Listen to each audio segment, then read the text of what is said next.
actually rode the rail, Uncle Hector. And, he told me an interesting story. He'd go through, this was in Canada. I'm still early on the weapon. Canada. And the railroad cops were tough, boy. They were tougher than the real cops. You know, they had a lot. And a bike? Okay. Railroad cops. I have never left my base yet. I feel like I haven't been at the listening to you. Anyway, a law of their own, those railroad cops. But there was not a railroad cop we just off grenades in Kitchener-Leslie. Oh boy, he was well known. He was well known for beating hobos to death. Really? He'd find a hobo on his train, he'd beat him to death. Beat him to death. And so what the railroad bums would all do is, as Kitchener approached, of course, hang on. So, wow, such focus on these stories. That was a mirror. That was So, the railroad bums would all hop off before they got to Kitchener to avoid being beaten to death by Kitchener-Leslie. Yeah. Anyways, my Uncle Hector, a good man, you know, and he walked into a mine one day. This is a story that I think the young people could learn from.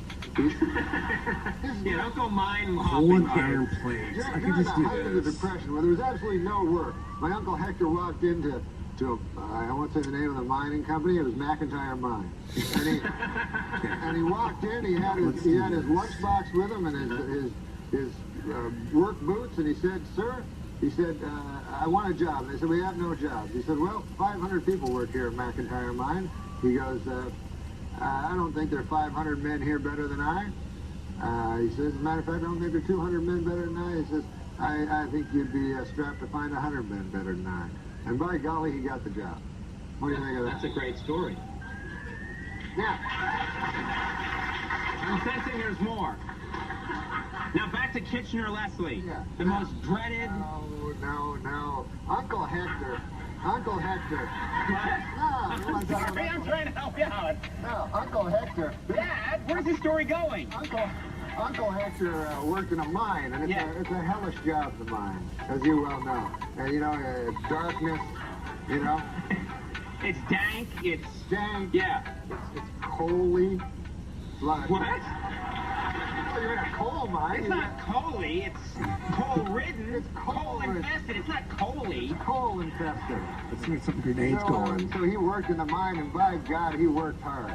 And after a week of working hard, he said to the shift manager, he said, "By golly, I'd like to have a lady. I work hard, and where would I find a lady here in town?" Well, they said to Uncle Hector, they says, we have sex with animals here.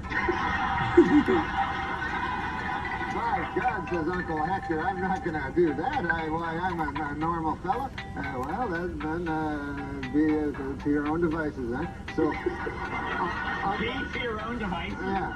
Wow. Uncle Hector continued working in the mine. He worked hard, he worked long, and he worked for a low wage. But he was a man. And Uncle Hector, after a couple of weeks passed, he started to get a little itch, you know, as you and I say.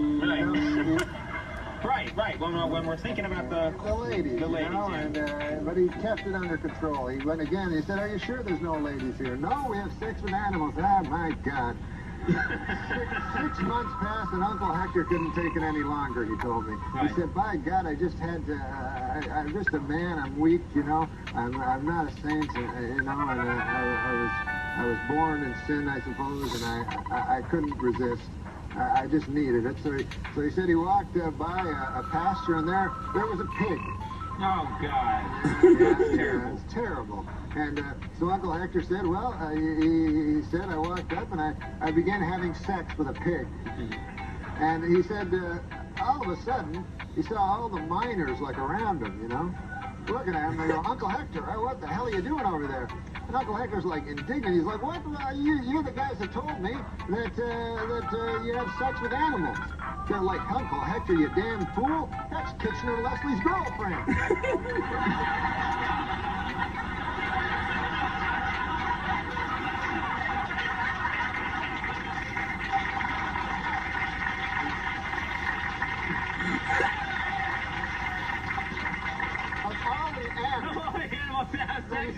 You're doing it. And now it's Kitchener-Leslie's big. No, that's terrible. Kitchener Leslie's pig. Kitchener Leslie's lady. Oh, yeah.